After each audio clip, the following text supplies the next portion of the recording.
shaking now, get 'em up downtown. Get your rocks off, honey. Shaking now, get 'em up downtown. Get your rocks off, honey. Shaking now, get 'em up downtown. Get your rocks off.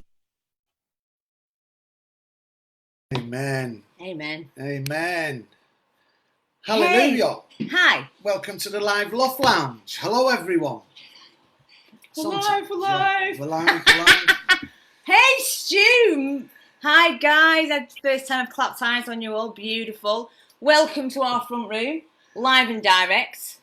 Hair looks a bit like Curly Sue. This is the beautiful, the charismatic, the speaker, the teacher, the preacher, and the all-round Seeker. Emma Daggers. And this is Passionate Pete, the one and only Mr. Yarwood, or Yard Brush, I know, as Sandy said. Tag's, that's about 8 years old, that tag. I don't know, is me passion, does it still come out? Yeah.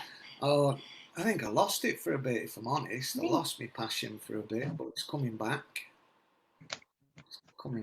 I've got hope, which is the... Oh, I've got hope. nice. I've got hope again. I've got hope, which is our value for this week. So we've got packed agenda, haven't we, for tonight? Yeah, we have. But just let me get online, so I want to see how many people are watching, because... Well, I'll tell you now, we've got 23 people okay. watching. Hi, guys. Welcome. I just want to ask you as well, you guys out there, to like and share, and let's get the hope shot into everyone's world as hope dealers that we are.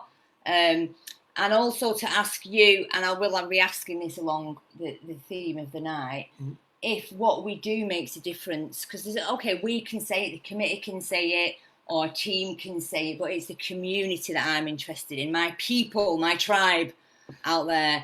And what do you make of this platform? Because we kind of came fast out of the traps with this, didn't we? Yeah, and we're over 20 weeks in now to this weekly LUF Lounge. And we've got a whole lineup of guests. Beautiful people. Daniel is our wingman tonight. Daniel's capturing people's comments, and his job is to connect the community into this platform and vice versa. So if you've got your questions, guys, fire them on the link, and Daniel will be your voice, and Emma and I will be as well. So hi, Dan. Hi, Pete. Dan the man. Nice to see you. Don't forget to like and share, guys, to be in with the chance to win this week's competition. Just don't forget to like and share, and any questions coming in for the guests, I'll pick it up and we'll answer them. All right, thank you. And you're going to tell us later on who won last week, yeah? Who's won last week, yeah. Awesome. Yeah. And again this week. And then we've got Stuart Green. Hey, Stu Pot. Hi, you all right, everyone? Yeah, all the best. Great to have you on the show. I'm really fortunate to a friend of mine who made the connection with us. So we've had regular conversations, haven't we, Stu? And I just think you're weekly conversations. It's been excellent, Pete. It's been really good, and it's great hope, that actually if people can connect, there's a lot happening out there. Yeah. Brilliant. And we're going to hear a bit more about that from you, Stuart, coming up. Cheers, Stu. And then we've got Steve Brown. Steve Brown. Brownie in the house. Brownie in the house. All the way from where? Blackpool. Yes, Blackpool's a regular in the house. I like that. I love Blackpool. I've got a lot of love for Blackpool. We've got a shout out, Claire and Karen and the Delphi crew, haven't we? And Bob. And Bob. All right, Bob, if you're watching. We love you, Bob. We love you, Bob. And you guys over in Blackpool. It's brilliant that you're a part of this. And Steve is going to share a little bit of hope, aren't you, Steve, tonight? Yeah, man. Why not? Good man. And then we've got Paul Lincoln and Paul Anderson from... How you doing, guys? Where are you from, guys? Blackpool. Bit of a mix. FY for you in the house. Blackpool. Yeah, that's the one. Yeah, that's the one. And you guys are going to share a little bit about what you're up to, what's going on. Yeah. Great to have you on board. Nice one. Oh, Just thanks a very massive- much. Thank you. Nice to see you guys. Just a big shout. Peter Sheath, if you are watching, tell us how it's gone last week with your new enterprise. I'm gagging to hear it. So, Mick Fleming. Hello there. Hi, love. You okay? I'm good. Ready to rock and roll. I'm on it. Yeah. You'll never meet a vicar who's any sicker than Mick Fleming. That's what we say. Oh, it's whole heart, all heart. All I've right. got a gift for you in my car. So tonight is about hope, Mick. So you're going to give us a word, a weekly word. That's right. Yep. Thank you. And we've got Stuart Watson. Hey, Stu. Hello there. Having a bit of problem with the volume, but hopefully it'll sort itself out. That's good then. Just that sounded That really was okay. good. Yeah, that was good. Yeah. Yeah. Excellent. So Stuart's going to share a bit of hope with us tonight as well, isn't he? Awesome. And then we've got our guys from the Purple Rooms, but there are other emergency accommodations that you can use, not just the Purple Rooms. But we are saying we love the Purple Rooms and we want to get some of the positive stories from the people in the Purple Rooms. Great to have you here again tonight. All right, Pete. Thank you. Hiya, mate. And Hey, you, Emma. Hi, love. How you doing? I'm all right. Yeah, thank You you. look like Tintin. I got the fan right here. Your little fringe At is the side of the laptop. And yeah. that's why I'm like, that's how I put it down. All the time fighting it. It's blowing your fringe, darling. So you're going to check in with us from the Purple Rooms tonight, and Melly the Troops as well, if Dean's about, or Yvonne, or any of the guys. Yeah. Down there. you already know Brownie, don't you? I can't believe how much weight he's put on. Honestly, he looks good though. You do Like, know really it's muscle, you do know it's muscle, right? I can't believe it looks so different. Honestly, I know Brownie. Yeah. Wow. Yeah. It's an image of health, darling. It's health. That's what it is, Steve. Mm. And you're going to share your story with us about your skills and your abilities. And I've just had a thought, because you're really good at artists. Well, I know. I love creative artists. Have we had the same thought? We'll find out in a minute, because my telepathy skills, Okay. aren't that good. I was just thinking, why don't you get a sketch pad and sketch the LUF Lounge, and then we'll auction it at the end? Well, now I'm just saying I had the same thought, but it wasn't as like deep as that.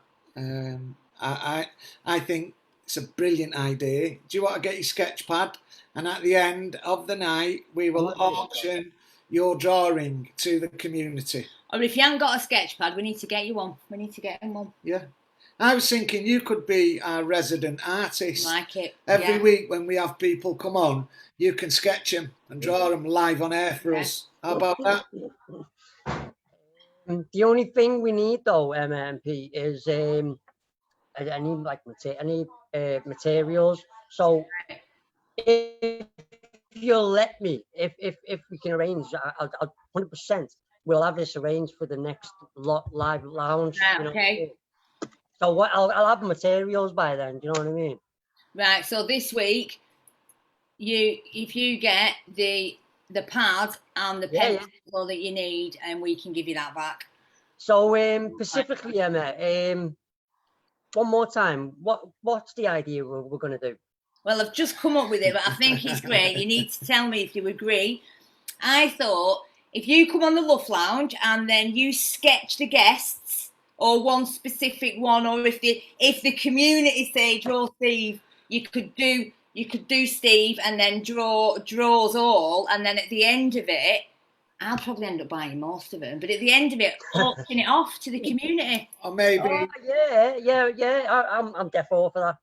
100%. Because what I was thinking, challenge that for them to challenge. I'm not thinking that. I'm thinking like for the community. Do you know what I mean? Absolutely, mate. Absolutely. Yeah. and I think At least now we know we've got a plan now for next when you're in, Scott. Next. It'll be in next Saturday, but I'll be in during week anyway, so I can just observe and tell you No worries. again. And I think, you know, that we used to have a really vibrant artistic, you know, community that We still have. We have, yeah, we do. And there's lots of new people now who've come through as well who probably won't know how to tap into that. So I think it's great to have creativity on the show tonight and be able to tap into that creativity. So if you've got a sketch pad and a pencil for tonight, get stuck in, go for it.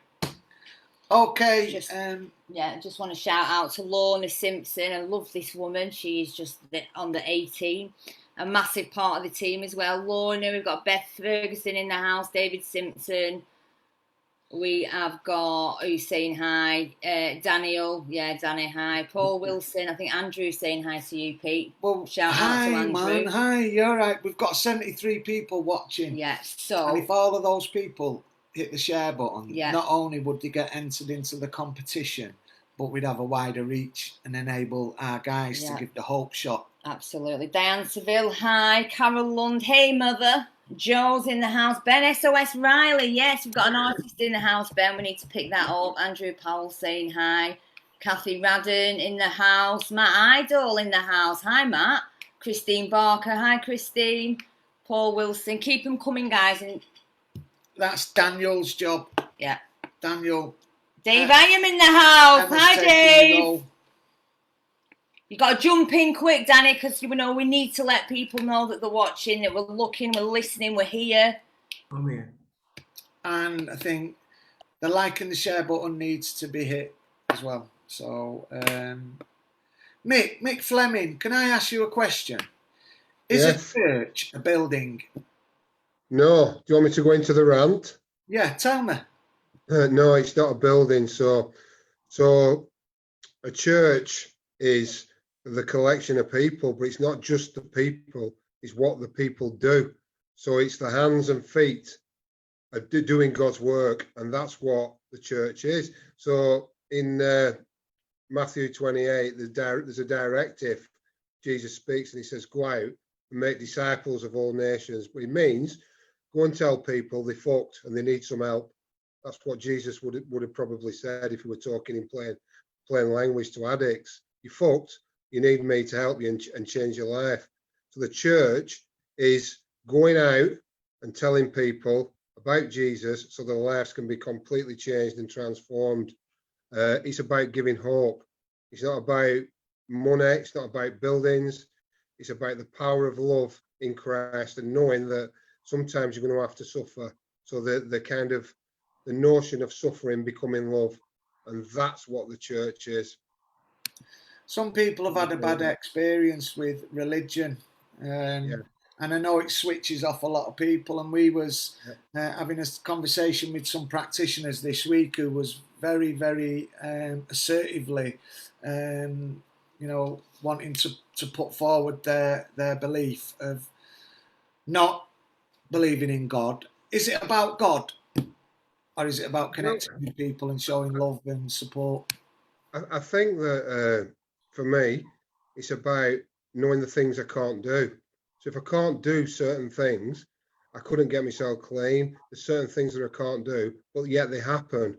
So for me, God became initially something that wasn't me, and it exists and it's real, and I believe that. And you know what? That's enough to start a beginning. So like a little mustard seed, a tiny mustard seed, a really tiny thing grows into a mighty tree, great big tree.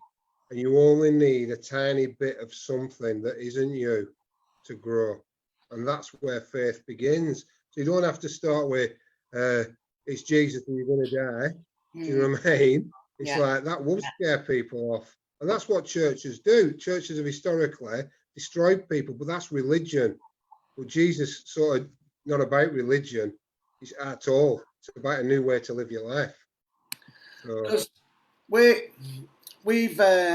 You've got a church on the streets, haven't you? And with COVID and all the restrictions you've got around those restrictions, are you meeting tomorrow? Yes, we're meeting tomorrow. So we have a service on a car park, and we're addicted, non-addicted, psychopathic, non-psychopathic, loving, hating, resentful, bitter, twisted, hungry, full, all come together on a mental car park. You know why? To get better together. So that there's something about, so when, I mean, I don't know if you want, do you want me to go into the spiel, do the talk and finish? Yeah. Do you know what I mean? Yeah. So, Yeah. because we're on it. So this is what a church should be, right? So I'll tell you what it is. So in Luke 5, this was the question that were asked to Jesus, and it was, why do you eat and drink with tax collectors and sinners, right? So Jesus comes along, right, and all these really nice religious people, you know, nice churches, really nice, that kind of thing that we're talking, so I'm relating it now. And this geezers, he sat down with prostitutes, he sat down with biggest cutthroats thing, and all these religious people are saying, what is it? He can't be holy. What's going down there? But Jesus is attracting these people. These people were outcasts in society, disabled people, people with diseases. They were interested in what he was saying because he was saying, this is for you. This is specially for you, even you. Jesus came for drug addicts, alcoholics. That's where Jesus would be. If Jesus were here now walking around, listen, he'd be sat on the street with my mate, with his arm round him, holding the fag for him and lighting it and pouring the vodka in the glass to take the shakes off. That's where Jesus were when he walked the earth, and that's where he still is now. But the holy people were kind of like, ooh, he's kind of untouchable, because the notion was that if you was unclean, a sinner in the Old Testament, if I touch you or live that life, I become unclean. But Jesus comes, which is the new bit of the Bible, and he says, no, it's the other way around. I'm going to touch you and you're going to become clean. So he eats with holy people and he eats with people that are sinners, shall we say, or people who think they're holy, but he uses the people who are sinners to shame the people who think they're all right. And that's what happens over and over again in the Bible. And we realize that the misunderstanding, the kind of misunderstanding what righteousness is and what faith is, it's turned completely upside down. So we find Jesus kind of, food's really, really important, but it's about coming together. So you remember kind of like, there's something called the feeding of the 5,000. So all these people who are lost and broken and stuck to one side, nobody wants to know, there's thousands of them, and they're attracted to him. They all sat down and they've nothing to eat. So Jesus feeds them all, not just them over there, not just them. He feeds them all, and they're all sat down together and they all eat together because they're all the same, not one above the other, not one below. So church should be that. That's what it should be. And then sometimes he eats with his best mates. So he eats with his best mates and he keeps them close to him. So he sat around the table with his best mates. And then there's something called the Last Supper. So he's eating with his mates and he's saying, this is what's going to happen. I'm not going to be around. But when I'm not here, when I've gone, when I've done one, what I want you to do is I want you to keep having meals together and eating. So we call that communion now. Sometimes it's just a bit of bread and they stick it in. Well, that's not what it's about. Jesus said, I want you to still meet together, sit round a table, talk about me, talk about life, talk about getting free, talk about getting off that gear, talk about them needles that are blunt and you can't get in, talk about only getting 3 needles and you need 6 to go into your groin because you can't and they're blunt. Talk about that, because I'm here for that. That's what the Last Supper is. Keep meeting, keep coming together. So the question and the words that I want to get across today is, where's your tables? Who do you sit around with? Do you only sit around with certain people? Do you keep other people off your table? Do you allow people to come to the table? Where's your tables? Do you change together? Or do you sit at them tables and think, oh, the poor person, they're really struggling? Or do you sit down with them and think and say, we're both fucked? Because Jesus would say that. Maybe my bishop wouldn't agree with that, but You know, that's what Jesus does. You know what I mean? You're both written off because it's the sin, not the addiction. It's this, it's that. But together, we can become free. Never alone. Don't sit at the table alone. Find out where your table is. And above all, find out who you're not allowing to come to that table. And that's what a church is. Yeah. Or should be. Yeah, beautiful. Mick, Thank you. so we're going to bring some of the guys from the Purple Rooms down to your church on the streets just to get some human connectivity, albeit socially distant. We've got Alicia House ringing the door, but there's somebody at the door. Beautiful. So we'll see you tomorrow then, will we? Thank you very much and God bless you. Can I just shout quickly? Can I just shout out Alex Campbell? He watches you every week, and he said, "Big shout out to Mick the Vic. I always carry his wise words with me always." Beautiful. Oh, thank you. Beautiful. So the question for the community is, what table are you sat at?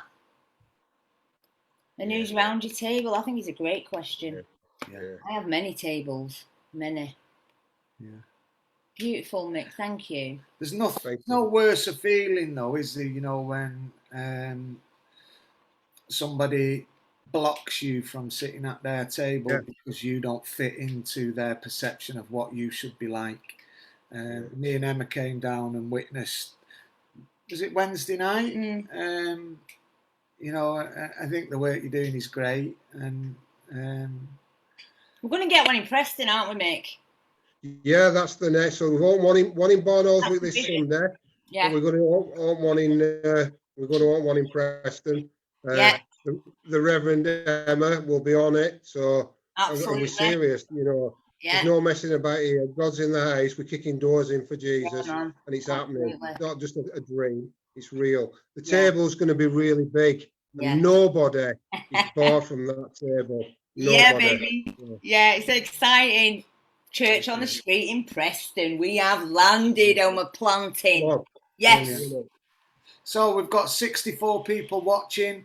Daniel is our wingman tonight. Daniel's going to be what's happening, Danny? Comments. What's going on in the community, Danny? Just get shouting them out, reminding people to share and like, Dan. Okay, so first of all, can we shout out Ben SOS Riley? Yes, Ben in the house. He asked me to mention his dry digital show live on Facebook, 9 till 11 this Tuesday and every Tuesday. And he's got some awesome guests on, hasn't he? As our Ben. Always. Two. I think it was a week or 2 weeks ago. We had the Dakin twins. Yeah. And they were amazing, absolutely amazing. We love those guys. So shout out those guys as well. David Simpson is in conversation with Beth Ferguson to donate some paint, or actually pay for the paint to paint Purple Rooms. So for the guys to do the painting, so that would be for the art pad and the pens, wouldn't it? And the pencils and the paints. Awesome. Yes, David, donator. Brilliant. Hi, Dom. You know, I can see a little artistic group forming based on the skills and the passions of our guys, because creativity is really important, isn't it? Absolutely. And our guys are really creative when you think how some of them have survived on the margins and the creativity they've used in their life to navigate through the margins and successfully stayed alive. The creative, you know, I think we should tap into that creativity and nurture it. Yeah. So hope tonight is our value, and hope is part of the Chime model. So we've been out delivering that this week, haven't we? We have, yeah. Chime, for those of you who don't know, is an acronym, and the first is connectivity, connections, social connections. And the second is hope, and all these acronyms, CHIME, without these elements in your life, you tend to not do so good. But as practitioners, looking to insert or make sure these elements, Stuart Green, Tell us about Chime. Chime is, it does actually chime ironically with 5 ways to wellbeing as well. So when you look at it, those values, a byproduct of really good connectivity, hope, meaning, all of those values and doing stuff, it actually, the byproduct is you tend not to use drugs or alcohol. So actually it's a reduction. And I did like what the Reverend was saying there. And for me, I think what's interesting about communities as well is we need to build longer tables and stop building walls in communities. I think, you know, whenever there's one person missing from a community or excluded or disenfranchised, it's not a community, is it? And I think the church, next to people who volunteer in recovery services, are one of the most group of people that will give back to a community. But Chime's just a sensible model. It originated in the mental health field. And I think a lot of the language that we use in addiction recovery hasn't come from the 12-step, it's come from mental health. That's where it got embraced in the sort of medical and the NHS, and that's where it translated across. And I was just thinking about hope. You know, I think the positive side of addiction is people are seeking a better way of life, aren't they? You know, and actually it's albeit misguided, they're trying to find it in substances and drugs. But if you refocus that and actually put that energy into something else, well, the sky's the limit, isn't it? And I think, you know, what gives me hope is actually realizing that there's people out there that are like me. There's people out there, you know, I'm in long-term recovery 20 years. And I remember, you know, sitting in front of drugs workers, and I used to think I knew everything, you know, where everything was, the best prices, best gear, all of that. And he says, you seem to know a lot about taking drugs, Stuart, but not a lot about not taking drugs.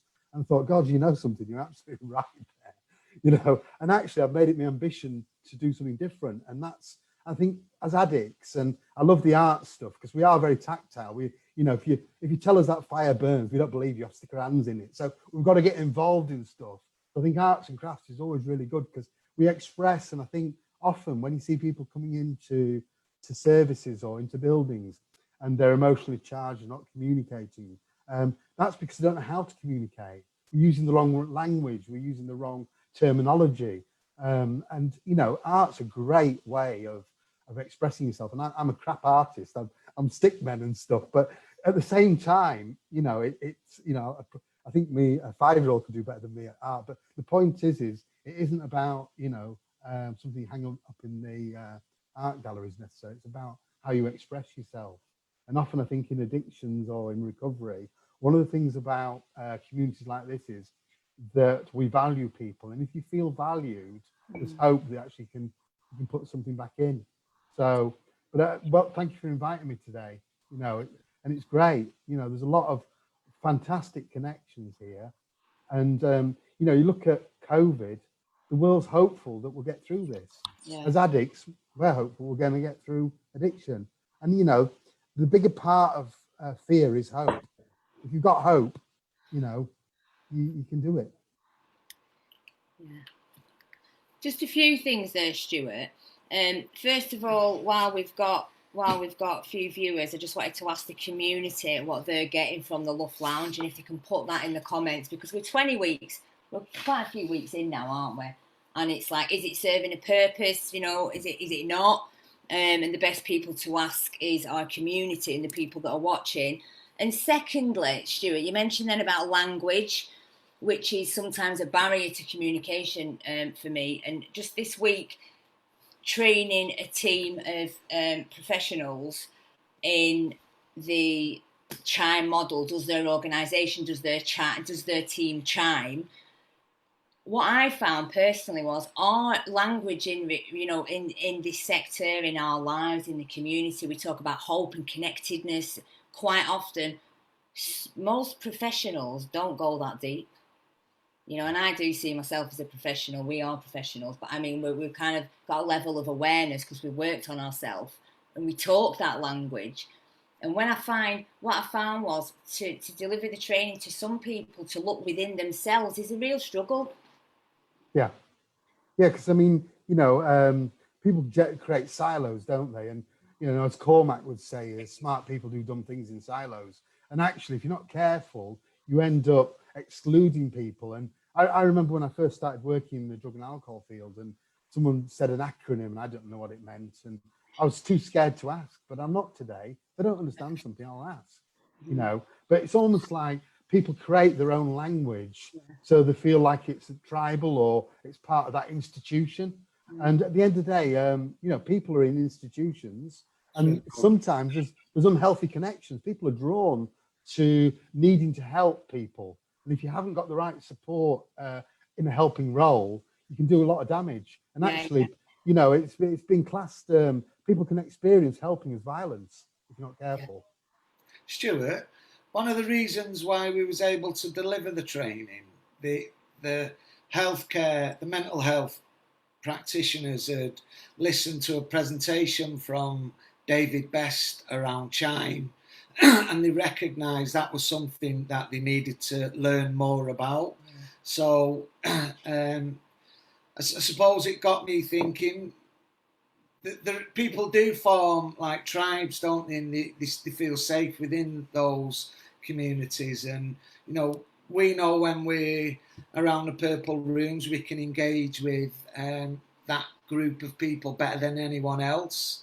But when we get sometimes into, you know, the higher echelons, sometimes our credibility isn't quite there. But when we partner with organisations who are credible, then we become even more relevant. And I suppose what I'm leading up to is the LEROs, the lived experience recovery organisations, and how you and David Best have been championing and pioneering cities of recovery. Yeah. So I mean, LEROs is a group. You're a LERO, you know, and often lived experience recovery organisations are driven by a few charismatic, meaningful people, but have a tribe behind them that see that value. And I think when you look at a lot of commissioning, it's deficit based. So the more labels you got, the more problems you got, the more money there is to that. Whereas when you look at LEROs, often it's asset based, so it's strength based. So when you look at is the cup half full or half empty, commissioning tends to come from a half empty point, and they look at trying to meet people's needs. But LEROs come from a half full, but really it's both. It's actually both. And you know, I'm a great believer, and I work in the NHS. I manage an NHS drug and alcohol service. But you know, the point is people get treated in services that stay well in communities. And if you know, if you really look at it, often treatment services are the ambulances at the bottom of the cliff. LEROs are the community back away from the cliff, and a good LERO will keep people healthy and stop them from wandering to the edge of the cliff and falling off. You know, because otherwise services are just going to keep plucking them out of the river, saying we've got another one that's ill, another one that's ill. Yeah. And actually, it's about communities, isn't it? Yeah. And I think sometimes, dare I say, I think, you know, when we look at the digital mediums, it's brought a lot of people together. So we've got no geographical boundaries at the moment. And, you know, if you looked at the 12 steps, you can go anywhere in the world and find a meeting. Today, you can be anywhere in the world and connect to a meeting, which I think is fantastic. And what we should do is capitalize on this, especially as groups of lived experience or people in recovery, because that's where your validity comes from, isn't it? Because otherwise, how do you validate that what you're doing is good? You've got a following. You know that people that are paying attention or joining you today are looking after themselves and find a value in it. But what is that distilled product? And the problem with a lot of commissioning, a lot of it's outputs rather than outcomes. Yeah. So what about mapping out the glass half full? I mean, because that's what we're doing tonight. We're mapping out the glass that's half full in terms of we've got the purple rooms who have. And there's not just the purple rooms. No, lots, but they're the ones we've managed to get to. There are other emergency accommodation available, not just the purple rooms. They're the guys we've managed to get to through technology.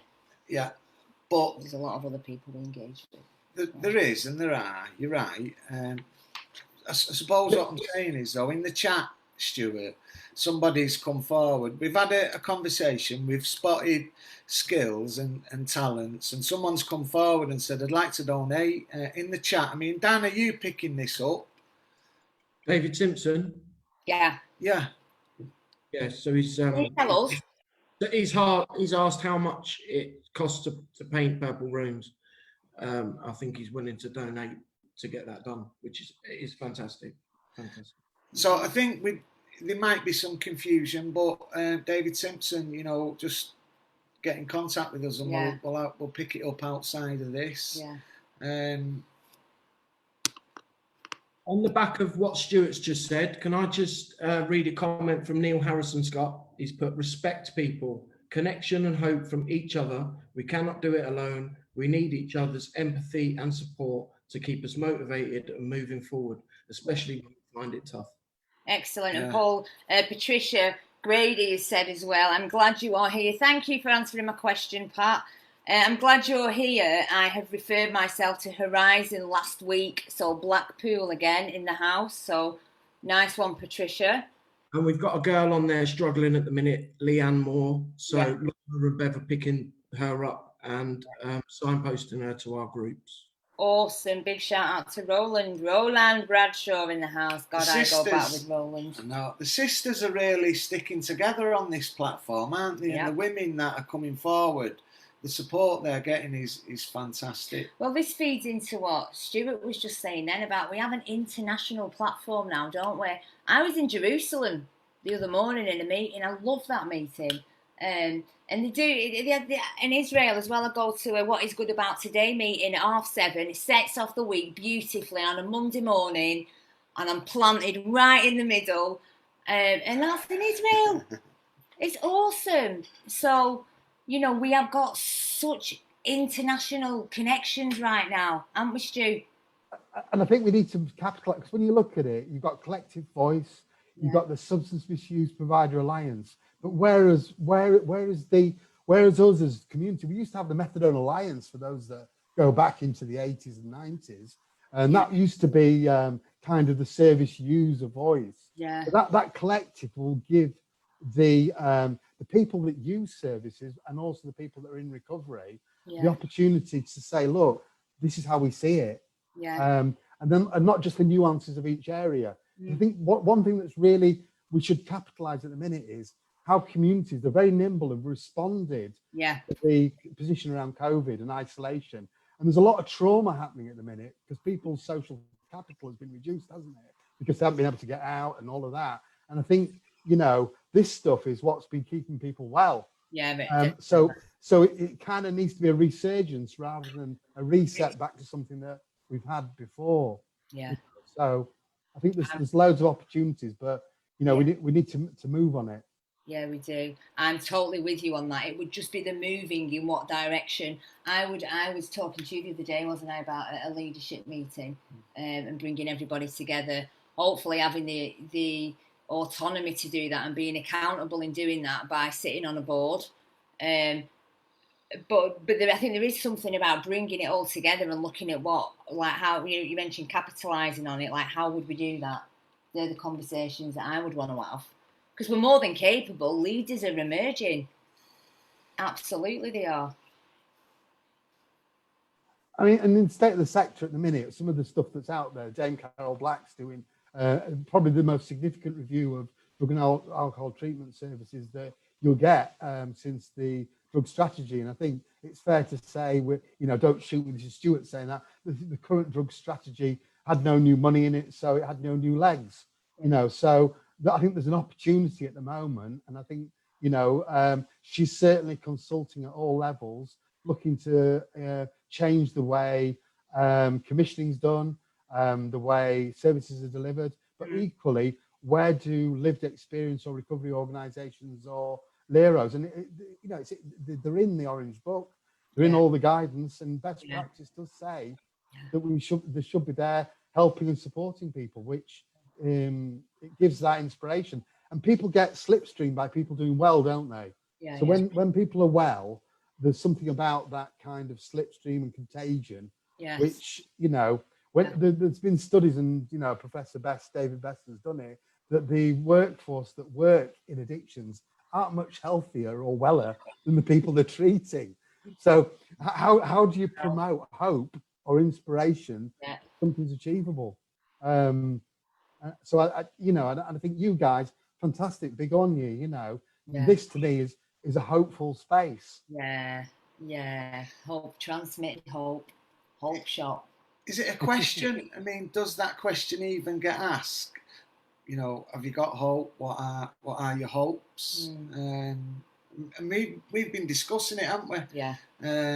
Not just because we've been delivering training this week, but I think that's got something to do with it though, because we kind of live what we deliver, don't we? So like some of the questions, because I'd never ask anyone or suggest to anyone to do anything that I'm not doing myself. So when we're asking people these questions that don't normally go down deep, to go down deep, we have to sometimes give examples, which proves and shows that we go down deep. We ask these questions, you know, we're awake, aren't we?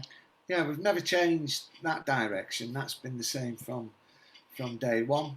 But I think we're in a whole new different world, aren't we? Where 1 minute we think we're coming out of lockdown, the next minute it's happening again. It's tough, and you know, as a service manager, Stuart, you occupy a space which is very clinical. It's a medical model, isn't it? You work within the NHS, delivering quite a big service over in Doncaster, but you also run a recovery service, and I just think, how do you manage the two? What does that look like? Does having a lived experience yourself, does that help you? Is it? I think it's a bit like tourism, to be honest. And we had this discussion the other day, didn't we, Pete? You know, I think if, you know, I've been to Tenerife a lot. Now, if someone wanted to go on holiday, I could sell them Tenerife inside out, but that's my lived experience. Yeah. If I want to, you know, send you want to go on holiday to Turkey, I'm going to have to do a lot of reading up about it. So I think it's about you know, understanding stuff. Lived experience is only my experience. I think having a moral recovery compass is what you need in life. Yeah. Because ultimately, your own journey is your own journey, and there'll be similarities in how people have done it. But a lot of it's about your own morals, and I think that's the difference between abstinence and recovery. Do you think? Sorry, I've just. Yeah. Off. What was you saying then, Stuart? I think that's the difference between abstinence and recovery, because you know you can be multiple years abstinent, but you know you're a rizla thickness away from relapse. Yeah. But recovery is a journey, and that's a hopeful journey about something that is going to be better. And I think the other bit about languages is, how come if you relapse for 1 day, it's shit? The other 364 days have been spot on, but the 1 day gives you guilt, shame, and fear.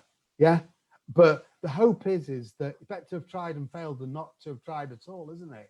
So the important bit there is, you know, get yourself up, dust yourself down, and actually look at that. And to me, in my life today, I either win or learn. Yes. I don't have failure. Yeah. Because failure drives me to the fuck it button. The fuck it button is self-destruct. Get the grenade, throw the pin, poof, grenade goes up. You know, and guess what? Pour me another drink, and bang, addiction comes in. But knowing those steps protects you. And actually, when you get to that point of in recovery where you realise, actually, and I always think of Tom Hanks when he comes down in Apollo 11 in the shuttle, and they're all bouncing around. I thought, and he says, when you quite finish, you see all the oxygen up. It ain't going to change anything. You know, get a grip. Yeah. You know, put on your big boy pants and sort it out. You know, and actually, I think some of it is that. But you know, when you've got that catalogue of mess, how do you find hope? And I think you know, respect to the guy from the church that was on earlier, because they'll embrace anyone. You know, what I manage is a biopsychosocial model. So the bio bit's the medical bit. You know, we provide pills and potions which keep people from dying.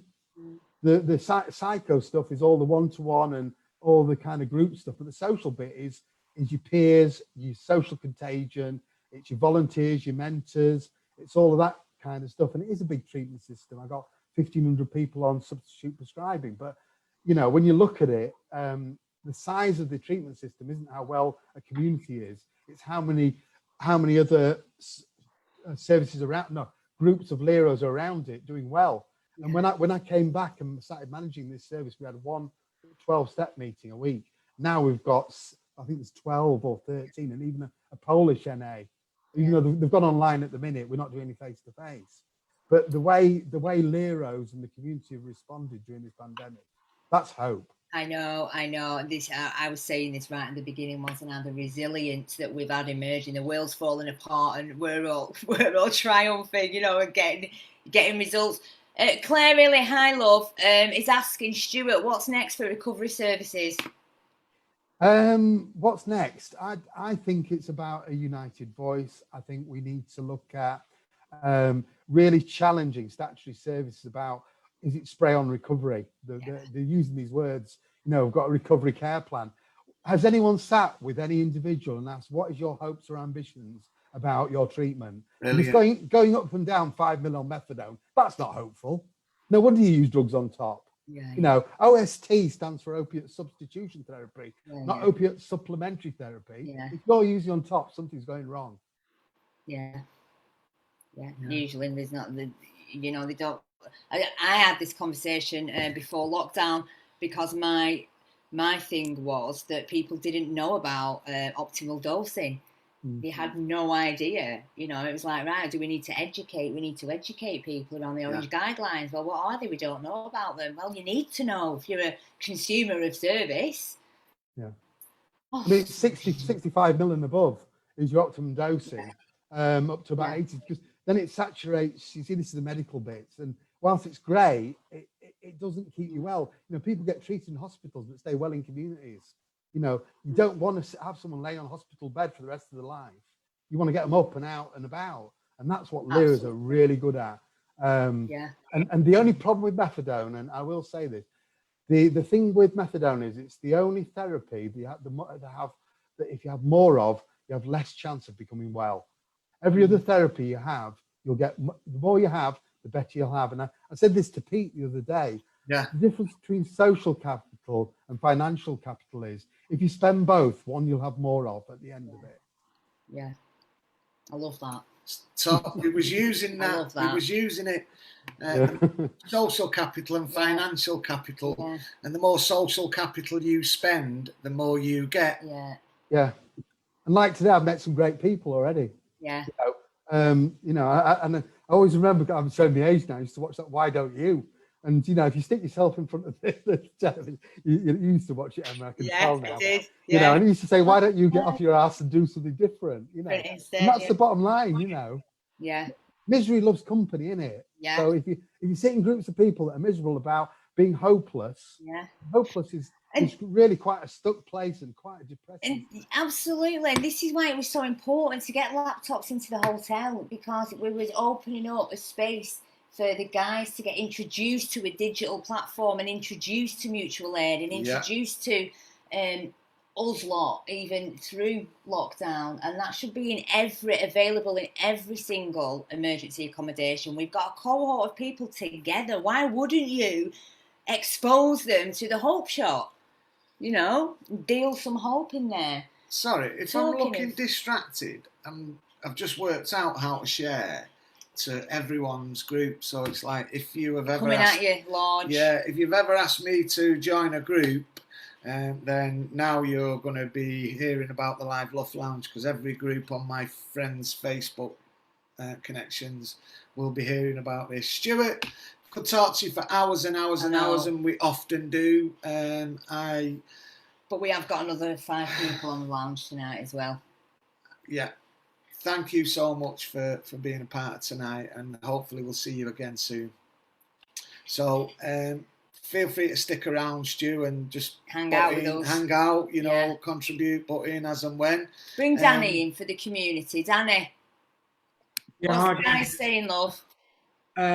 We haven't got many questions, but we're just picking up on people that are struggling at the minute and people that are remembering others that have been lost, you know, due to addiction. I've got some shout outs. I want to shout out Glen Valley. They're watching. Julie Cahill, Jack Whelan, Rhiann Davis. Yes, Rhiann. Christine Barker, Leslie Butler, Patrick O'Grady, Richard Marley, for now. Awesome, awesome, nice Top people. Thanks for supporting the show. You know, we love interacting with you guys out in the community, and you're why we do this. Yeah. So, thank you very much for commenting, and you know, even if you don't comment, even if you're just one of the thousands of people who view, we love you too. Thank you also. Can we get a bit of music to liven it up? Have we got the Alicia House crew in the house? I'm sure we have, haven't we? Alicia House. Hiya. Hello, how you doing? All right, thank you. How's your legs? Oh, they're not too bad actually. It was a killer, weren't it? Yeah, it was tough, very tough. Yeah. It was a killer. Enjoyed it though. Really Well, enjoyed it. I just need to tell the guys that we graduated from the 180 CrossFit yesterday, so all the Alicia House crew have been doing. And do you know what? Talk about sifting the wheat from the chaff. When lockdown hit, we came online.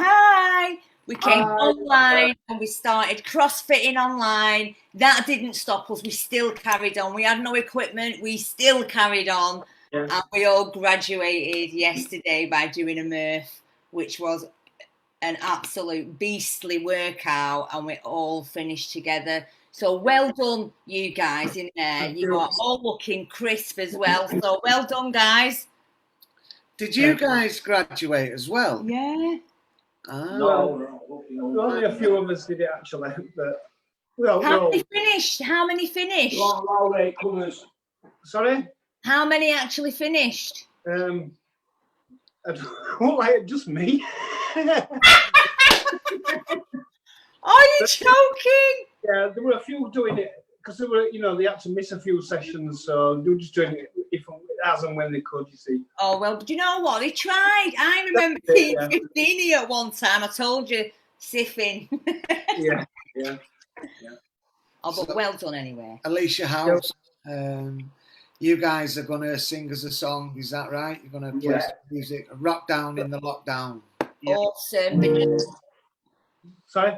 Yeah, I just want to say, Yvonne, hi, love. We're going to come to you in a minute. Right, okay, honey, take it away. Thank you. I'm going to do the jam. That's entertainment.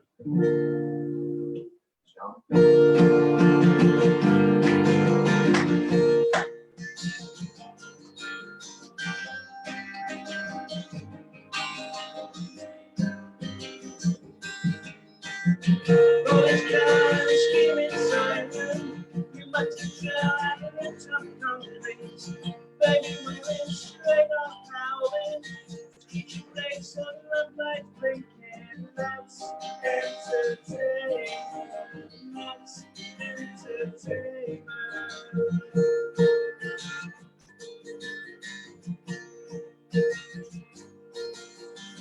Smash the glass and the rumble. Let's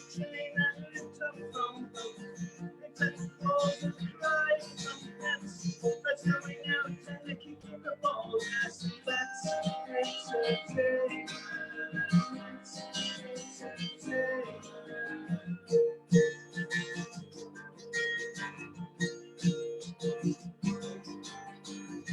Take the speed, slow time Monday. Nothing made on a boring Wednesday. But you think you do teams in your team. The people go fight to them on the wall. That's entertainment. That's entertainment.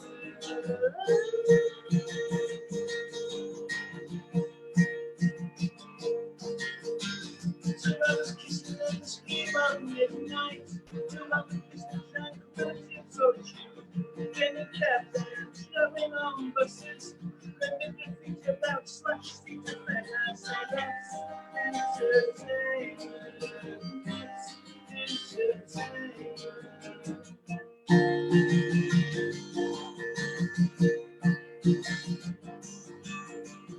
Alicia House of the COVID virus, isolated in a treatment center. Some are battling, some are laughing. We only break with too much thinking. Let's entertain. Let's entertain.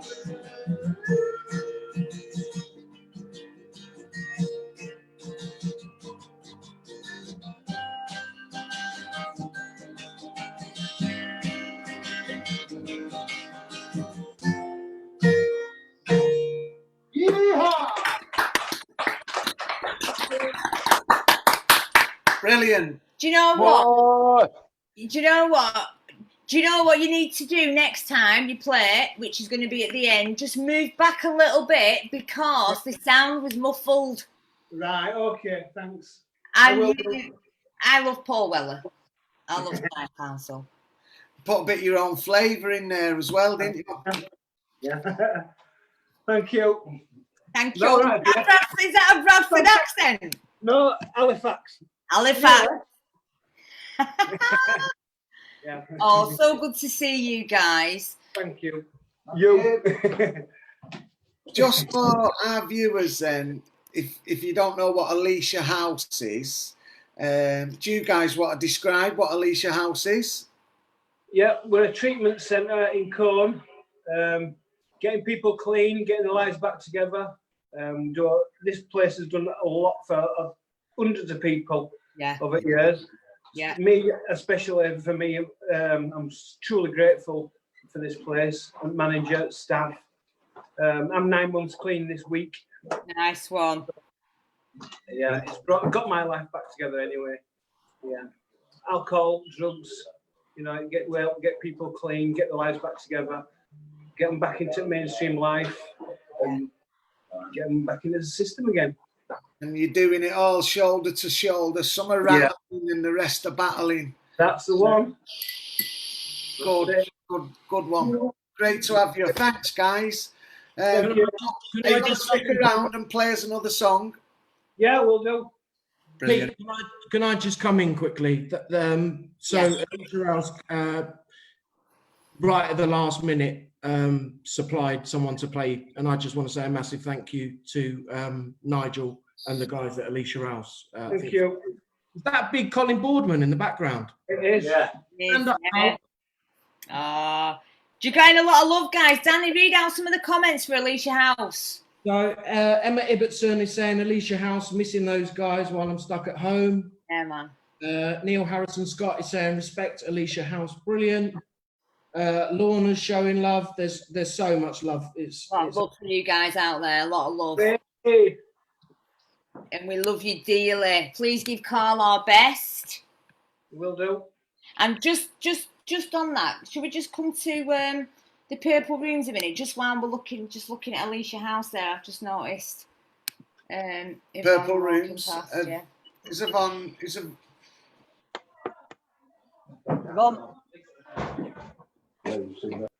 She was here a minute. You got to catch her while you can. Catch her while you can. You got to catch Yvonne while you can. I'm Catch her sure while she'll you come can. back and give us an update as to here she is. Here she is. Hey, Vinny. How you doing, love? All right. Yeah? What are you up to? Well, I've just had a pasty. Another pasty. She's always got a pasty in her hand. Don't forget, be ready tomorrow for 10. I will be ready for 10. I'll be ready for 10:30. Not 10:30. Fucking hell. 10, 9, 10. Yeah. She'll be ready earlier than that. You ready for all time, won't you? Hi, Jack. Hiya. Are you all right, love? Yeah. Oh, good stuff. Steve Brown, the Blackpool crew. Who's coming in? We've got Paul, and Steve Brown. Who's up first? Go for it, Steve. While you've got some people watching who need the hope shot.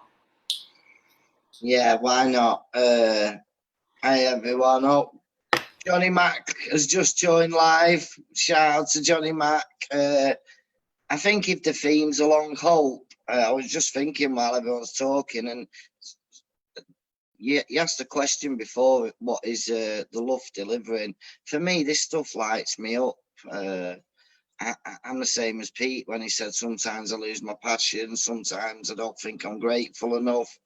And when it comes to hope, I don't think for years I ever had much hope, you know, like hope's different today, you know, like I hope my gyro would come on time, or I hope the dealer would not take 3 hours and stuff like that. And I guess throughout my addiction, and that has been many, many years in and out of jail, most of my life on a methadone script. I totally agree. I hate methadone. I never got well on methadone. I just used on top. I was on methadone for 15 years, and I think it was only through going to jail for me, coming off the methadone, and then my brain started to get a bit better slowly, and I started to listen a bit, and it was just simple for me. It was just through guys like Peter and a lot of other people who come into prisons when people like me are lost in prison,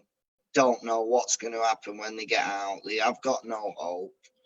And I guess for me, it was kind of getting clean finally in prison, and listening to someone come in and share their story, really honest, and maybe having a laugh with the lads when you're in jail. But when you get locked behind your door and you don't have all that ego stuff, and you're behind your door and you're thinking about yourself, and it plays, well, no, it did for me, it plays on your mind what people have said and the stories, and it's like, I wonder if I can do that.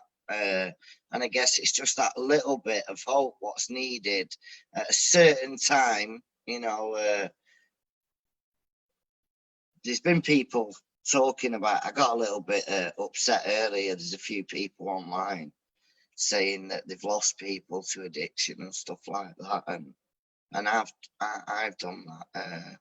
I lost my brother. We had to switch the life support machine off on him. He had a bag of heroin, and it was laced with anthrax, and within 2 days, man, he was gone.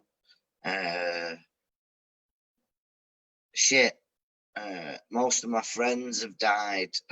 I've been there while a lot of my friends have died and overdosed, and I've been homeless on the streets. And I guess I don't really want to go into all that stuff, but I guess when it comes to hope, for me, it was being in prison, because I've been in prison most of my life, and finally getting clean, but also trying to put things in place for when I got out to help me, instead of just going with the flow and getting put in homeless hostels where people were using, and there was no hope, because most of the people that I hung around for didn't have that kind of hope. It was more grafting and selling drugs and ways and means to get more. And when I finally got released from prison nearly 4 years ago, I went into a recovery house. I met some people, luckily for me, who I knew had been the places that I'd been to,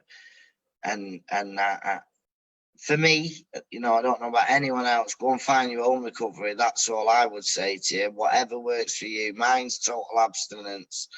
So I'm a 12-stepper. I do mutual aid meetings, and I've stayed clean for a while. And I guess just coming round in them early days, and doing them meetings, and people putting things in your path, and, you know, early days, Red Rose Recovery, we did the speaker boot camp, the training, travelling from Blackpool to Lancaster every day and doing the training with Emma. And there was, I read the agenda earlier, and there's some of your things in hope, and it says other people believing in you when you don't believe in yourself. And I guess that is a massive part for me early in my recovery, because I never believed in myself. I never thought anything good would come of my life. I just thought I'd die, overdose or something. And when I started volunteering and doing meetings and finding new friends, so instead of friends wanting to go out grafting and stuff like that, I found friends who were working, getting jobs, going to college, volunteering, helping other people. I started to follow them, because I got kicked out of school when I was really young, man. I had no qualifications, but I'm really good at following people and doing what they do. I can mimic that stuff. Do you know what I mean? So that's all I've done throughout my recovery is follow other people, and I guess life became pretty good. You know, I went to, you know, Eski's on here now at the Purple Rooms, and I was on a recovery ring with him, and Mick said it earlier, I was fucked. I just didn't know it. And I finally got clean, and I got out and did all that stuff, and my life started to change for the better. Get that. Brilliant. My life started to change for the better, and I met decent people, and I started volunteering, and I think a massive milestone was Red Rose Recovery. I get a bit emotional when I say this. I try. I got a job, and I just thought, shit, you know what I mean? I got a job, and I got it, and then I started traveling places, and I was in a really lucky position. I was running some 5 Ways to Wellbeing groups in Fleetwood and St Anne's, but as well as doing other stuff, I was able to go into prisons with Peter, colleges, do talks. I mean, I was up and down the country, and do you know what I mean? And I loved that stuff. It lit me up and it kept me well, and I started to get better, and I started to believe. But when it comes down to hope, I found some hope. But the biggest thing for me was when I was going to, you know, building them family ties, what was shit, because my mum didn't believe in me forever. And I guess I started going to my mum's every Sunday for Sunday dinner, and I knew I had a bit of hope, but then I also seen a bit of hope in my mum's eyes. And I think when I started to see that, and she started to believe in me, I started to feel better, and I started to talk about things, and I did a bit of work on myself and learn why I tick what I do, and shit, my life's pretty amazing. Like I don't have any like shit. My life's amazing. I'm not even asked about saying that. I love my life. I don't take drugs. I don't drink alcohol. I have loads of friends in recovery, not in recovery. Do you know what I mean? I'm not one of them that, you know, I go out when my mum goes out to clubs, and I go out with them, me. You know, I don't need to, you know, I've got strong in my recovery. I don't need to not be around alcohol. I can be around alcohol, drinking Pepsi, and still like have a good time. You know what I mean? I don't need to have that stuff anymore. And I guess just by learning that stuff, my life become pretty good. And then I left Red Rose. I got a job in my hometown in Blackpool. We're part of the lived experience here. We've done loads of work in Blackpool, just like too much to talk about. And I guess I'm going to go full time. I got offered a full-time job before lockdown, and I was like, ooh, do I want it? Do I want it? I'm on quite a good number at the moment. And, you know, I'm going to take that job. I get back, I'm going on holiday in a couple of weeks. And when I get back, I'm going to take a full-time job. And that's another thing, holidays. I never had a passport throughout my addiction. I had a passport once, and I sold it for a bag. And, you know, I got my passport, passed my driving test, and just endless amounts of things. And that's when I became hopeful, and I do have hope today. I have good hope. I know that I strive for more as well. I'm not one of them that has come into recovery, want to just go and sit around doing fuck all. Like, I like to go out and get things, me. I've learned I'm a really good saver. Like, I can save money like you will not believe. Like, you know, if I think when I first learned how to save and I cut down on all my outgoings, I think I saved about 28 quid a month. And I was like, there's a result. And do you know what I mean? It's just things like that what I never thought I had, and seeing the Purple Rooms and a couple of people what are talking about. There was a woman on here earlier saying, what's the point? I get that. I've been there, man, and I just know that through making some friends, talking about stuff, sticking with them, and there's one more thing I'll say. I love David Best. I love what he says. What he says is how I live. And he says, you know, he said something. I went to see him in a college a few months just before lockdown. He did a talk, and he said, people that do mutual aid meetings don't just sit back on the side step. He said the people that, and there's evidence to back this up, the people that go out there and chuck themselves right in the middle. So this means the people that are going out for coffees, the people that are setting their own groups up, the people that are getting up on the Saturday and going helping the next person. You know, I was always taught Red Rose Recovery, always get a ladder and hold it down for the next person. For me, that's the next person coming out of prison. There's nothing lights me up better than seeing someone come out of prison hopeless and getting hopeful. Thanks.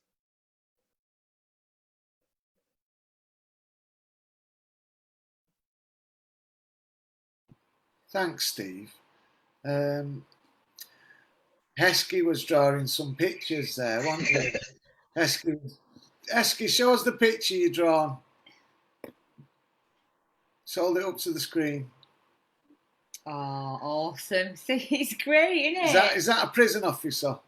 Yeah. Because often they're... Stop. Oh, but I saw, you know, just touching on what you said there, Steve. In fact, I'm going to bring Danny. Danny, come in and tell us what the community is saying there, because you're getting a lot of love, Steve. Everyone is going mad for Stephen Brown because he's such a hopeful and inspiration. So I'm just going to read out a couple of comments, Steve.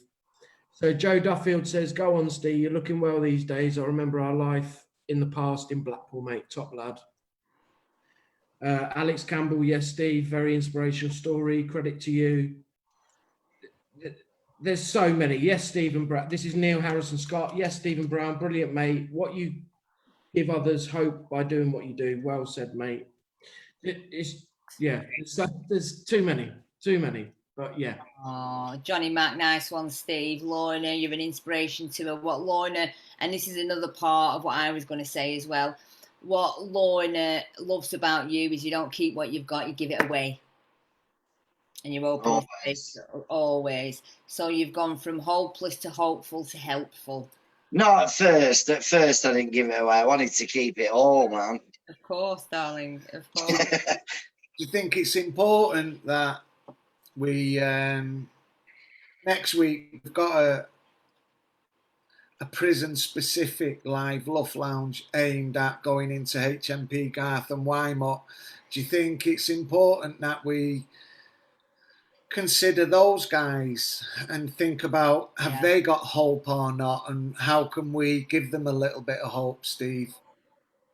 Yeah, for me, it's the most. Yeah.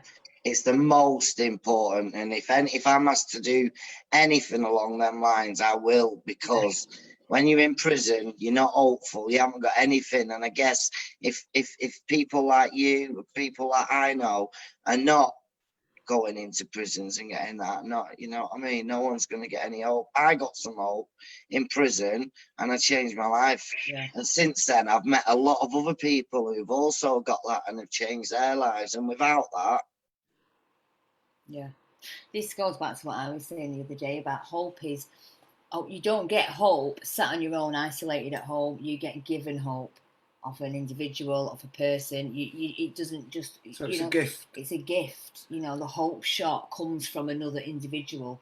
You don't find it in the depths on your own, isolated. You know what they say about a gift?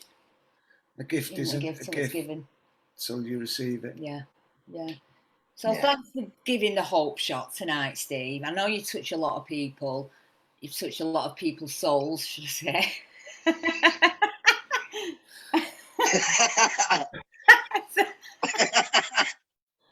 Oh, authentic and real. Yeah. You touch a lot of people's souls, Stephen Brown, and it's an honour to call you my friend. I love you dearly, and you've got a big place in my heart and the community's heart. And watching your journey is amazing. So whoever's got you right now, full time, is a gift. Make sure it's remunerated. Yeah. Hold on.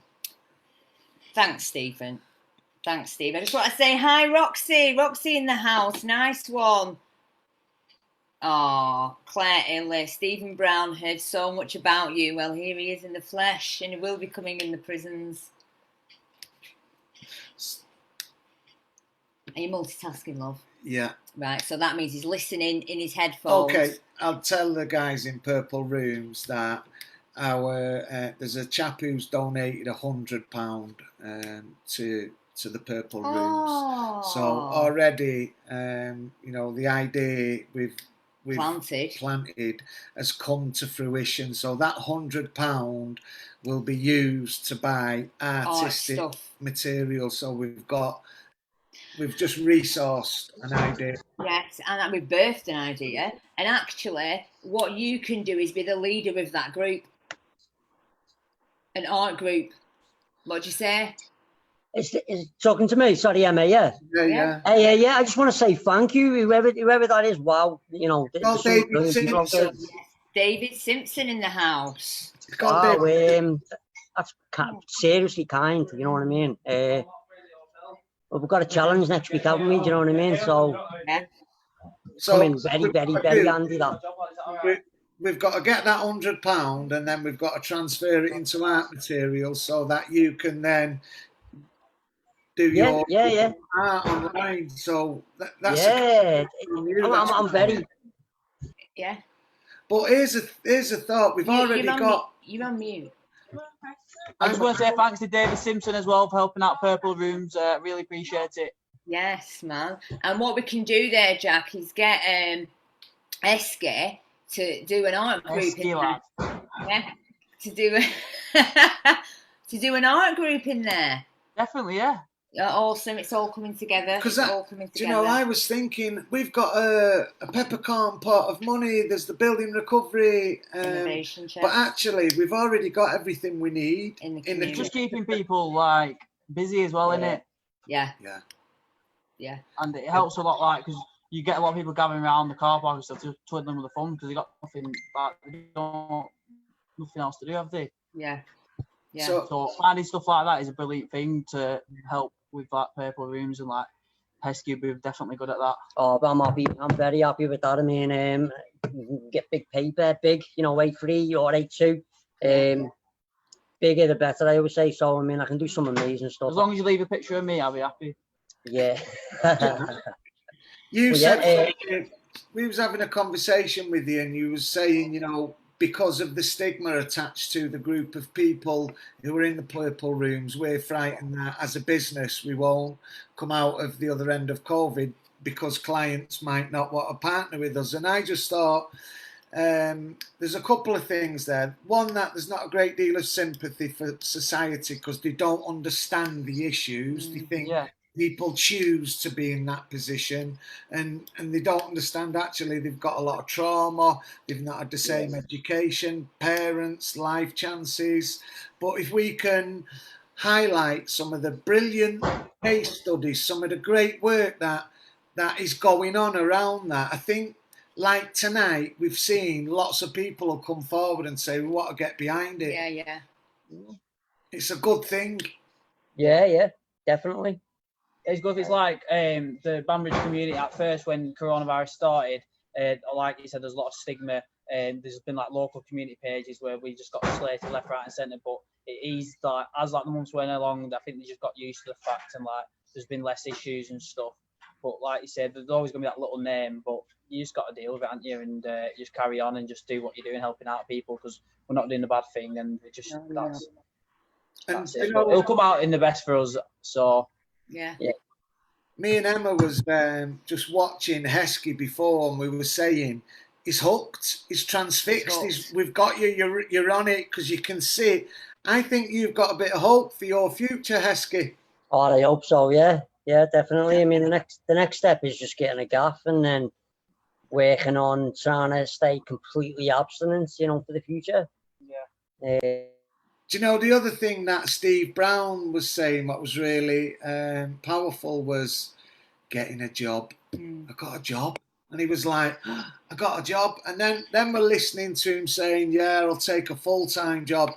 There's people out there who can't get full-time jobs. And like Steve Brown's turned it around to the point where when I come off holiday, I'll take a full-time job. And it's like, wow. Steve's done brilliant. I mean, wow. I hope there's going to be a good future for him. I mean, you can tell that he's going to have a good future, to be honest. I mean, look at him. He's top guy, honestly. I know. Yeah. Yeah. Oh, yeah. Steve knows my brother as well. My brother, he's gone back in. My brother, he's back in jail. Barbary. So he won't learn. I don't think he'll learn. Yeah, he won't wake up until years to come. Steve knows Barbary, so he can agree with me on that one. So what's your picture again? I don't want to tell you who it is. It's only a little doodle, that. Oh, that looks like someone I know. Can't see it. You've got to speak so the screen's on you. It looks like someone I definitely know. And he stood with us now. Brilliant. Oh, But, getting a lot of love from the community though, Eski. You know, it's good that you're trapping up every week and you're coming on, and now you've got some art stuff so we can move that forward, put some arms and legs on it. So a massive. Yeah, it's brilliant, that. Brilliant, honestly. Where would you suggest to do it though, Emma? Purple Rooms? I think we should maybe even look at if there's a spare room downstairs. If we've got a spare room, let's turn it into a group room so it's already coming to life, the stuff that we've talked about in it. You know, and making it a room into a group room. And then even once that... I'll have to speak with my boss about that, but I'm sure it'll be all right. Yeah. Oh, we could maybe look at doing it outside under a marquee or something like that. Yeah, we'll get a marquee, do it outside. And like, inside won't be a problem if it's like, you know, weather permitted, what you're saying about outside, but like, it's just because these rooms are not the biggest, are they? But we'll find something. We'll find something. Yeah, and it could be like a group, you know, that we run in the foyer, and the guys, if they're not coming in, then get out or stay in. But this is group time. Yeah. And there's people back and forth, aren't they? Yeah. We'll get some ideas down next week. We'll have a look at it. Yeah. Fantastic. Definitely. Awesome. Okay. Right, well, I'm going to go now, but I'll see you tomorrow probably, Emma, or next week. All right, we'll see you morning. Right, cheers. See you, Bye. Pete. Bye-bye. Bye. Oh, we need to move on. Yeah, let's bring in the Blackpool guys and then we'll come to Stuart. Yeah. So Paul and Paul, Peter and Paul. Hi guys. Hi. Thanks for being patient, guys. So we've got Paul Anderson and Paul Lincoln as well. One Paul's been on before, and this is second Paul's. So we've got a big Paul and a little Paul. Yeah. And you guys are from FYU. There's about 20 Paulies in it. Yeah, there's loads. Gets quite confusing. So, have you been watching what's happening here tonight? Have you took a little bit of inspiration and hope? Yeah, I really likes what Steve likes hearing Steve Brown's story. Yeah, that's brilliant. We're really hopeful, I suppose. Hope's the topic of discussion tonight. We're really hopeful about the future and building strong relationships with you guys in Blackpool. Tell us a bit about what you're doing over there. Well, Should I start about you first, Paul? yeah. Obviously recovery. Went through a rehab in Blackpool, and started doing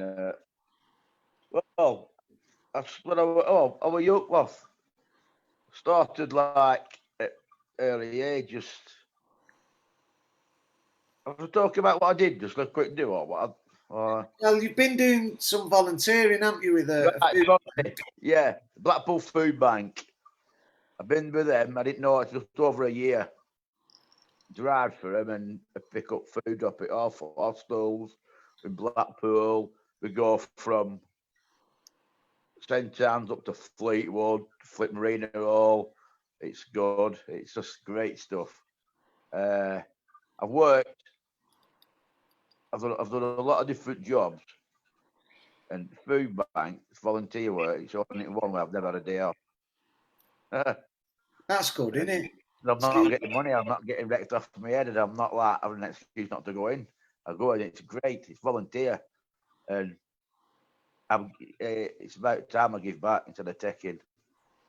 And I was actually shitting myself about talking there, but now I'm talking. I'm sort of okay. I've been praying in my head and everything. Yeah, it's good. So, Yeah. how did you come up with the name FY for you, Paul? Well, we were just thinking of a name, but we didn't want it to be like bang on about drugs, you know what I mean, when you're on phone. And we were just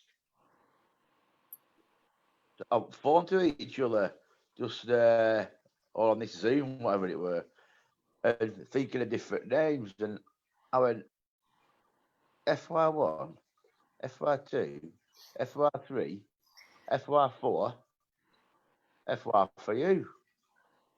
And I just bumbled it off, right? And someone said, "Oh, right, yeah." And I'm like, what? I was just saying something. I went like, but maybe that's because I don't know. It just popped up. So I just sort of say that because we were saying different stuff, and that came up. So 4 letters. It don't like. Well, it's like.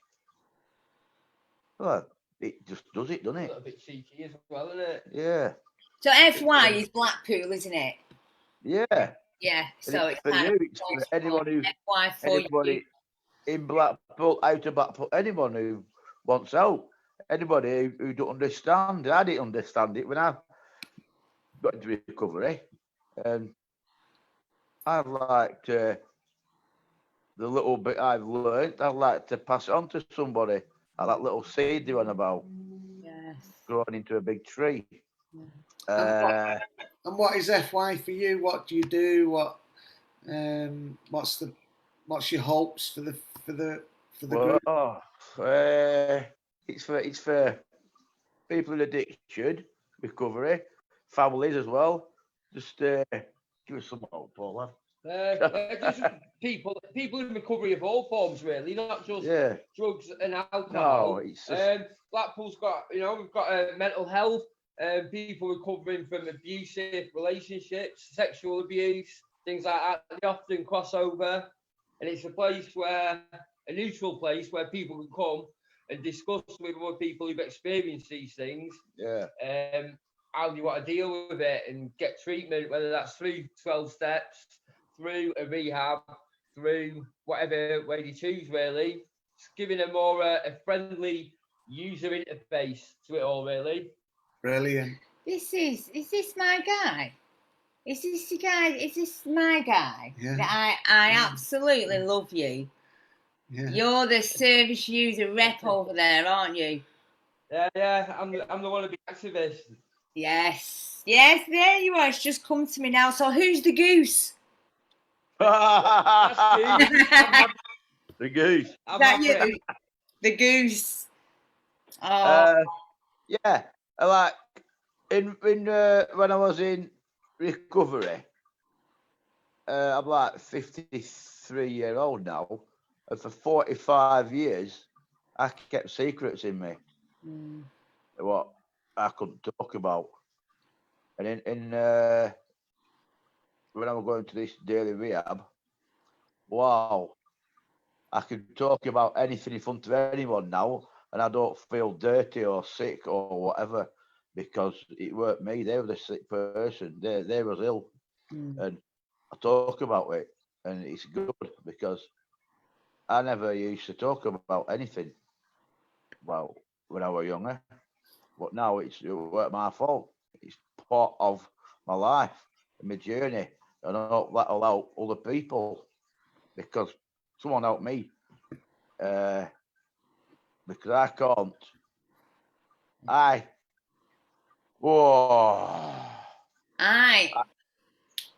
just think that you two should do the boot camp, because the work you're doing over there and the amazing things you do in the community, I think the speaker boot camp would be really good for you guys.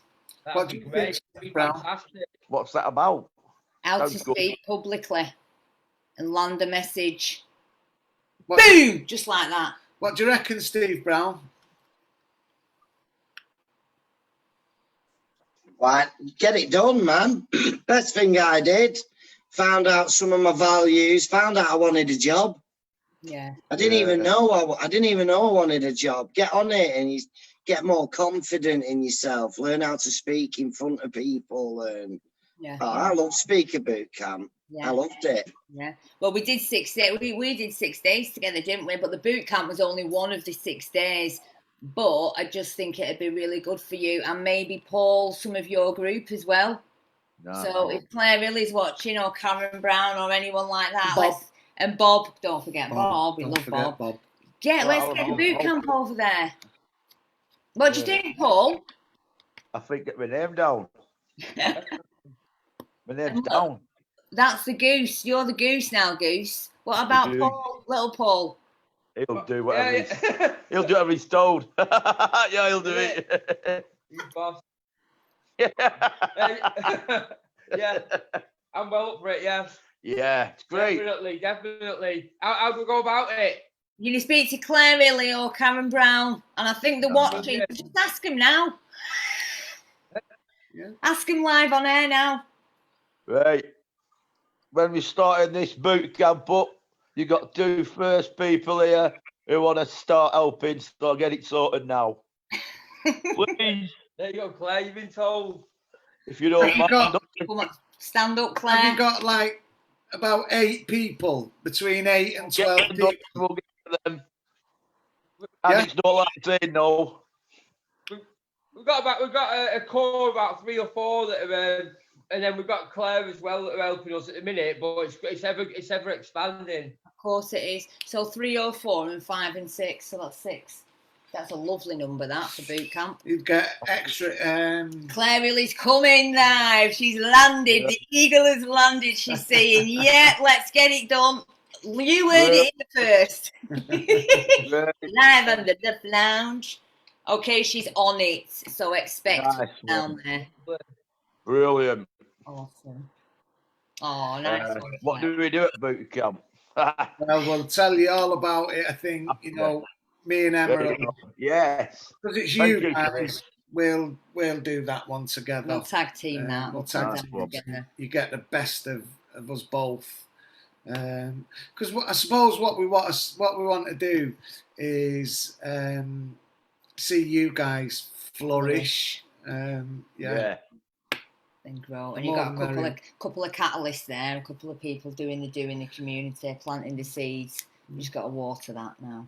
Brilliant. It's great, yeah. I just want I've done a lot of taking, so I want to do a lot of giving back. Yeah, main ingredient, like change agent. I'm just doing, that we've got, just doing that post-that recovery program, and it's rewarding. I'm doing my amends. Oh my God.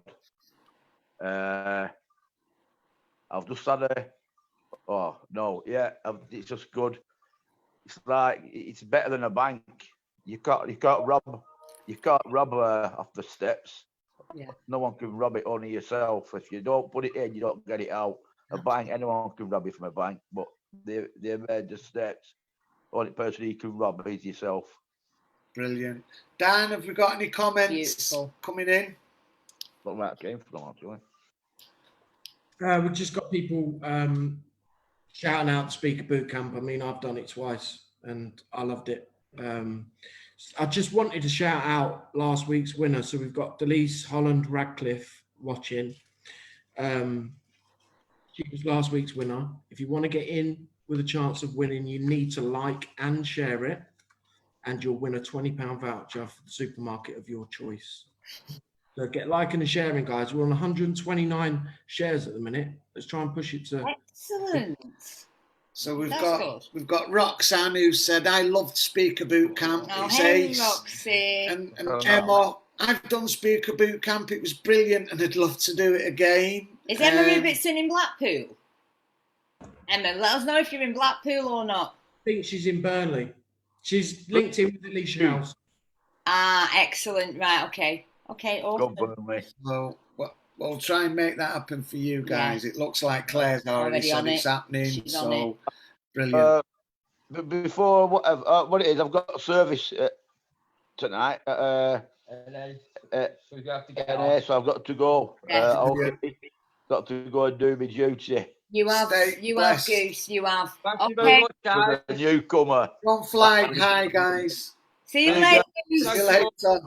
Cheers, Good guys. stuff. Get that boot camp sorted out. Nice one. She's on it. Yeah. She's on it. Stomping. Right, see you guys, everyone.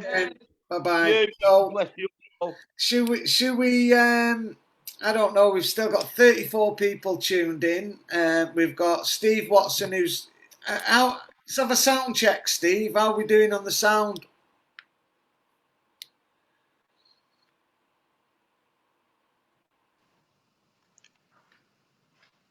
You'll have to tell me, Bob. Oh, it's not so good, is it? Isn't it? No. Speak. I've been speaking there. I don't know whether you can hear me. Yeah, it's do you know, rather than Drown the message. drown the message, what we're going to do is facilitate some headset and test it out, so Yeah. you can come back maybe the week after next, because we've got a packed agenda for Yeah. next week. Next week is the prison Yeah. specific show. Would you be all right with that, Steve? I'd be absolutely fine with that. I mean, yeah, I'm sort of getting a sore throat over the last week from shouting at the computer screen, so definitely. We can get in some headphones, can't we? Yeah, I've already had a conversation with Bev. As a lead volunteer, you qualify. So the ones you've already got, take back and come into the office with Alison and test it out. So you know you've got the right equipment. But we've just applied for some funding and we've been successful in that. So we're going to be purchasing some decent microphones, some decent equipment. Awesome. So we're going to have you on in not next week, the week after. Yeah. When you get your headphones, because we don't want to just dilute the message that you've got. I just want to say thanks, Claire Illy. You're a diamond. What we could do it in Horizon, we'll ask for a room. Absolutely. Just give us a date. We can sort all that out, can't we? Yeah. Claire, just so you know, I'll draw up a proposal, ping it over to you in an email. Awesome. So that's boot camp, that's art stuff. It's just all coming up, isn't it? It's coming up. Fabulous. What we need to do now is spin the wheel and see who wins. And then get Alicia House back in the room to play us out. Steve, are you hopeful you might win? If you're not in it, you can't win it. Have you liked and shared it? Yeah. I'm in it, man. I'm in it. Isn't it? He's got 2 feet in the middle of the ball. Because if you're not on it, I don't want it. Pete, can I just read out this message? So this message from Alex Campbell. And it says, "Hi Dan, can you give a shout out to Bev Webster for the Red Rose Recovery has talent. It's been amazing for Walter Lyon House and the residents and the staff. And can you put a reminder about the finals that are on this Thursday?" We love Bev. Oh, absolutely love Bev. Absolutely one of the first. Oh, I love her to bits. Just on that as well, Bev, I know you're watching. I've had a conversation with Andy about the winners actually playing at the Recovery Walk in September, if that's going on. If not, it will be the year after. So anyone who is winning, as well as winning, anyone who is going through the 3 heats that is going to win, not only will they win the prize of £100, is it? £100, yeah. £100, they are also going to be playing at and highlighting on a national recovery walk stage. So wicked. Well done, Andy. Toing. Nice one, Andy. Bev, you're awesome. We do. We love you, and we really appreciate you. Yes. The work you do is often behind the scenes, but I think you know how much we love you. Yeah. But it's nice to be told sometimes, and that you're appreciated and you're valued. Yeah, it is, isn't it? Yeah. So I've nominated a few of our guys this week for a special award, so I won't mention it, but hopefully that'll come off. Daniel, should we spin the wheel? Let's spin the wheel. So everyone that liked and shared last week has been entered into the wheel. Awesome.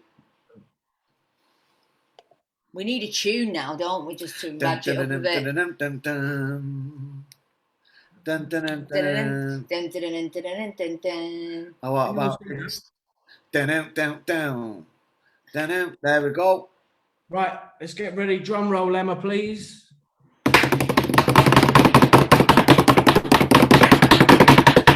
You meant to spin it when I'm banging the drums. Go on, Danny. It's just spinning. Oh! It's not spinning very good, is it?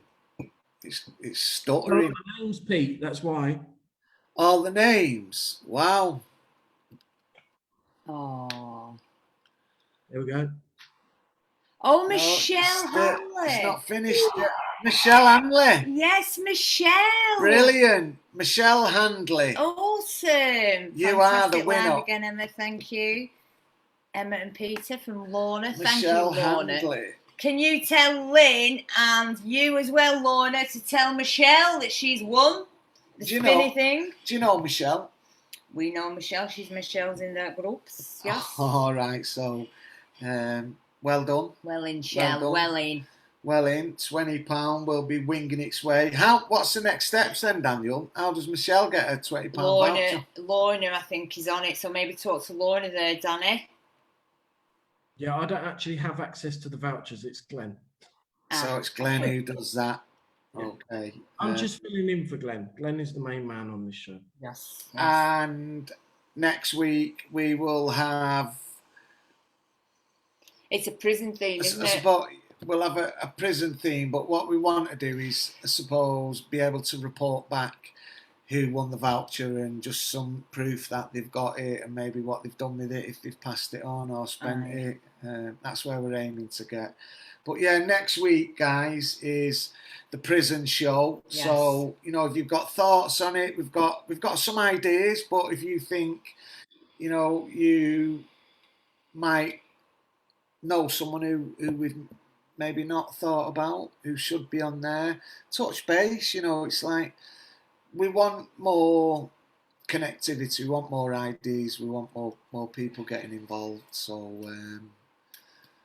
with that, I think we should hand over to Alicia House to take us home on a tune. Here's the guys. Play us a tune then. Hang on a minute. Who was behind you then? Did he not finish 180 yesterday? Yeah, but it's some people are not signed up. They just did it with us, Ah, right. So they're just doing the workouts. Yeah. Who's she on about? You. Hi, love. How you doing? No. I'm a bit sore. Oh, yeah, so am I. Somebody go home if I want to. Oh, awesome. Are you singing then? Yeah, we're doing a dinner. Oh, the lads are in the house. Awesome. Let's put you all on full screen, then you can sing us out. Amazing. Please. Oh my God. Oh, that's brilliant, that. Put them on the full screen, babe. Go for it. Come on, my little peculiar lamb. Where are you? Ready, lads? Hold on. As ready as we'll ever be, yeah. Go on, yes. Look at the stars, see how they shine. Oh.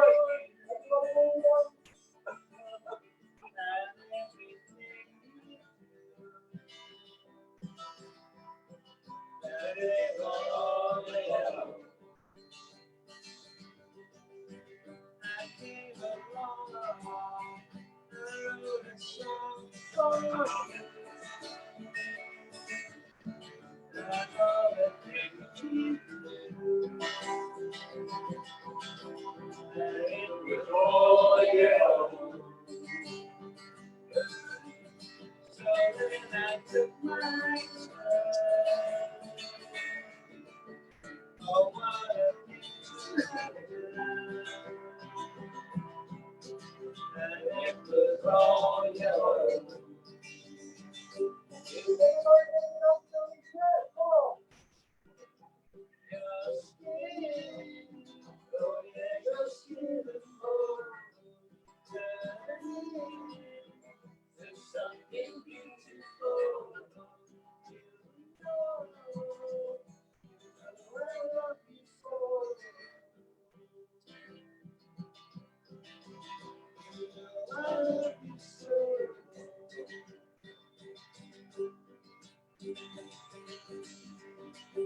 I swam across and jumped across for you. Oh, what a thing to do. 'Cause it was all yours. I took the night and took the rain for you. Oh, what a thing to do. And it was all yours.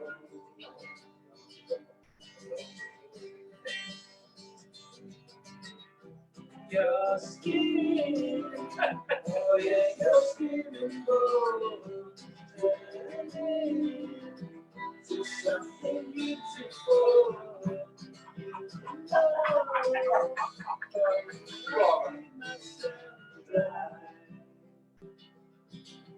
For you, I make myself cry.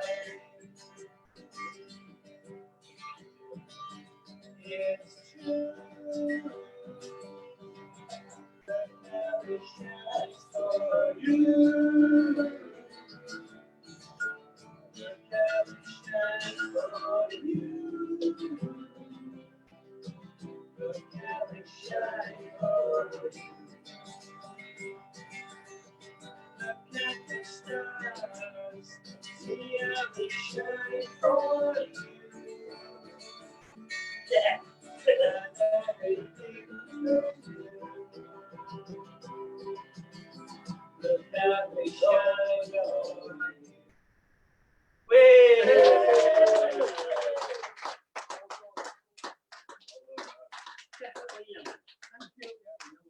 1 minute, guys, stop, listen. Listen, I want you to all come together because I've got to get a picture of that and the rabbit.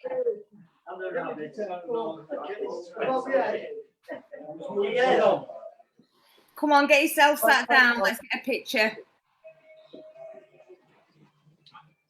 Speak. We want a cheer as well. You need to cheer.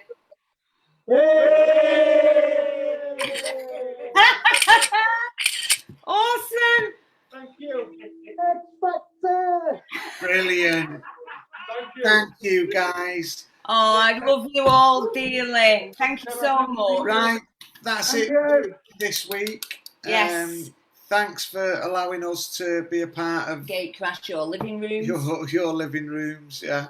Look forward to next week. It's prison specific. So, Yes. do you know, I was just thinking, for the sake of a webcam and a microphone, Let's get them one. That would have been awesome. Yeah, I know. Sound and visual quality, because what you're doing over there in Alicia House is attracting a lot of attention. Everyone's talking about the great work that you're doing, guys. Amazing. Keep it up.